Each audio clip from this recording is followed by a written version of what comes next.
Hey guys, it's Monday, April 20th, and I hope you had an amazing weekend. Mine was pretty good, and I had some time to look at your responses to Friday's assignment where you guys picked topic or subject for your documentary that we're going to be working on for about the next month. And I loved some of your ideas. I had some people who wanted to focus on their hobbies or passions. Like I had a lot of people who wanted soccer to be the topic or subject. I had some people who wanted family members to be the subject or like the stories of their family members. For instance, had some people who had family members who came to the US for a better life, and so they wanted to document how and why, or what their life was like before. Had a couple people think about documenting what life under quarantine during COVID is like, which I think is a great idea. So, loved y'all's ideas. If you still don't have an idea, you've got a little more time, so don't stress, and I can help you. And we're gonna kind of start an assignment that has to do with that today. In general, though, today is all about us learning a little more about what documentary is by studying the characteristics of documentary. Before we jump into that, though, little disclaimer: if you are someone who maybe skips through videos or and tries to just do the assignment without watching them, or just isn't quite focused on the details of these lessons, today is the day to do that because we're figuring out what a documentary is and the characteristics you're going to have to include in your own. So it's kind of like everything builds, right? And so this is the foundation. And if you don't have the foundation, you're really going to struggle to build that building up, right? Later on. So if you don't know what a documentary is and the characteristics it has, it's going to be really hard for you to include them in your own, right? So I'm also going to assign something at the very end of today that is going to be something that's not due until Thursday evening.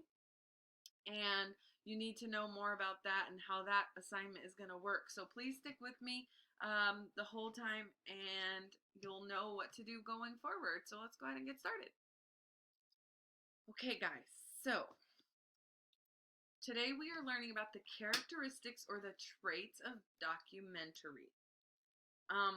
They all use different methods to tell stories, right? Based on their purpose and their style and a billion other things. But a lot of times documentaries have the same characteristics. That's why we know what to call a documentary. So today we're going to make observations about the characteristics that we commonly see in documentaries.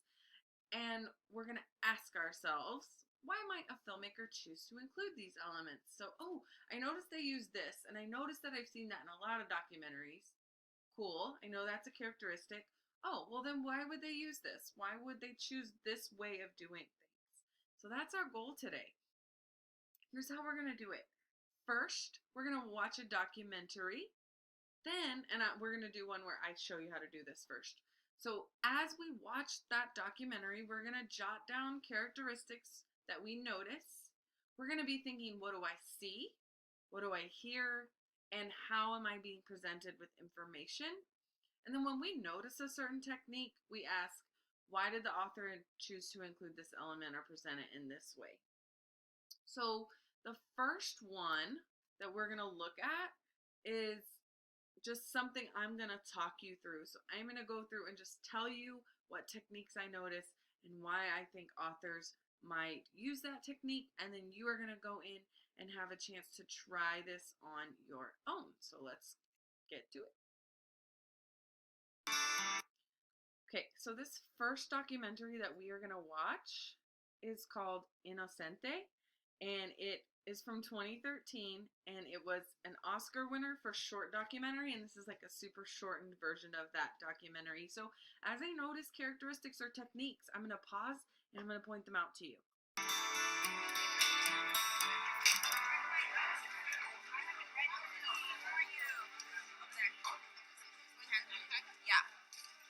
With your poetry, we are going to be splitting you guys up into 3 different groups. Every student is to present today. Every student Kids at my school don't know that I'm homeless. If people would find out, they'd probably make fun of me. Especially at the school I'm going to right now. Most of the kids are like really rich with their iPods, touches and stuff. You can tell this is a little bit dated because she says iPod touches. But okay, so first of all, I can tell Innocente is really artistic and even likes to be artistic with her makeup, which is really cool. Here's what I just noticed already, and something I've noticed in other documentaries I've seen. Yes, Innocente is sometimes like talking to the camera, like right here. But before that, I don't know if you guys noticed, but before that, all of this footage that they're showing, Innocente is talking over different footage. So it's not just her talking to the camera, her voice is speaking to us as the narrator while other footage is being shown that helps to tell the story. So here's why I think this author, or this filmmaker rather, chose to do this. We get to see Innocente, or we get to hear Innocente saying, I don't think the kids at my school understand that I'm homeless. I don't think they would get it because they seem really rich. And as she's saying that, we're able to see footage of the kids that she's saying don't know she's homeless. So we're kind of getting to like hear her story and literally see the subjects that she's talking about at the same time. So it makes the story more full. This is called a voiceover. So the first characteristic I'm noticing is called a voiceover. We're going to talk more about it, but let's keep listening to Innocente here. Touches and stuff. So it's pretty sucky that I can't tell my friends. It's like keeping a secret.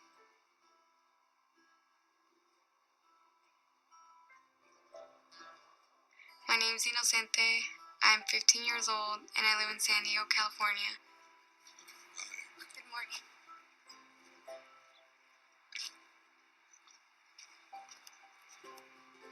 I pretty much grew up homeless. I've never really had something to call home. Being homeless doesn't mean you wake up on the street every day.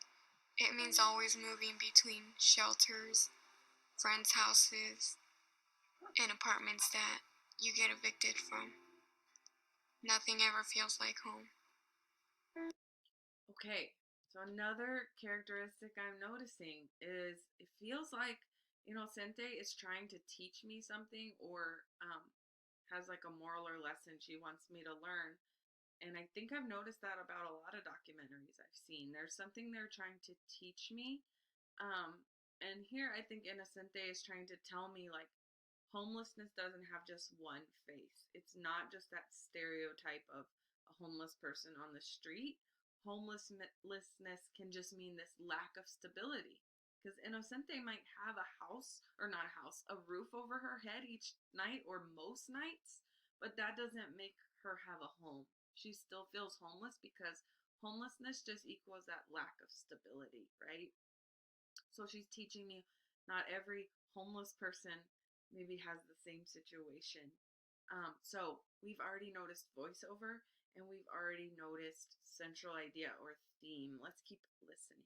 I'm wondering if anyone besides Innocente is going to narrate this.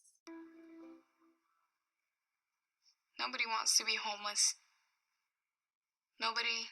It doesn't even come across anybody's mind. In 5 years I'd like to be homeless. Nobody thinks about that.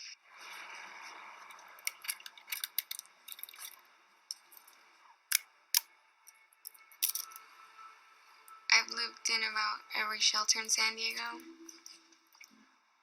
The Salvation Army, the YMCA, Cortez Hill, St. Vincent de Paul, the Rescue Mission.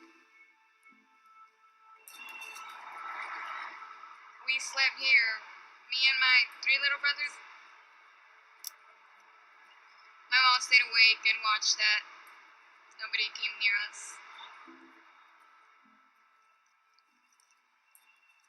I don't think children should have to wake up in a park and from that park go to school. That's not our childhood. I don't really have a childhood. Okay, so before we talk about that last part, this idea of narration. I I realize that there's a narrator, at least one in every documentary, because there was one in this one and others that I've seen. So sometimes it's a person narrating their own story. Sometimes the narrator you might never even see on camera, and they're telling the story and they're behind the camera interviewing people. Sometimes they are on screen, but there's other people helping them narrate. There's multiple narrators. So my third characteristic that I'm noticing is narrator. So voiceovers, narration in general, and then themes or central ideas are the three characteristics I've noticed. It looks like Innocente came back even at the end there and gave us even more of a central idea or theme, which is that no child should have to go through homelessness. That it's not the same. You know, you kind of have to grow up. It's not a childhood. You feel like an adult because you're always worried and stressed about just having a roof over your head. So right now, you guys are gonna go ahead and click next, and you're gonna go in and you are gonna try this on your own with a different video that I am going to show you.